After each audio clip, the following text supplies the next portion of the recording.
வடலூர் வள்ளலார் சத்திய ஞான சபையில் தைப்பூச பெருவிழா ஜோதி தரிசனம் இன்று காலை நடைபெறவுள்ள நிலையில் 7 திரை நீக்கி ஜோதி தரிசனம் காண்பிக்கப்பட்ட போது பக்தர்கள் தரிசனம் செய்தனர். வடலூர் வள்ளலார் சத்திய ஞான சபையில் 155வது தைப்பூச பெருவிழா கொடியேற்றத்துடன் சனிக்கிழமை காலை தொடங்கியது. தைப்பூச ஜோதி தரிசனத்தை ஒட்டி நேற்று காலை 7:30 மணியளவில் தருமசாலையிலும், மருதூர் மற்றும் நற்கருங்குழி வள்ளலார் சந்ததியிலும் காலை 10 மணியளவில் ஞானசபையிலும் சன்மார்க்க கொடி நடைபெற்றது. ஞானசபையில் அலங்கரிக்கப்பட்ட பல்லக்கில் வள்ளலாரின் திருவுருவப் படம், சன்மார்க்க கொடி, அவர் பயன்படுத்திய பொருட்கள் வைக்கப்பட்டு பூஜைகள் செய்யப்பட்டன.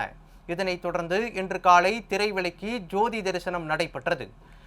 வள்ளலார் சித்தம் பெற்ற மேட்டுக்குப்பம் சித்திவளாவில் திருமாளிகையில் வருகின்ற 3ஆம் தேதி திரு அறை தரிசனம் நடைபெற உள்ளது. தரிசனத்தை ஒட்டி கடலூர், விழுப்புரம், கள்ளக்குறிச்சி, திருவண்ணாமலை உள்ளிட்ட அண்டை மாவட்டங்களில் இருந்து ஏராளமான பக்தர்கள் வடலூரில் குவிந்து வருகின்றனர்.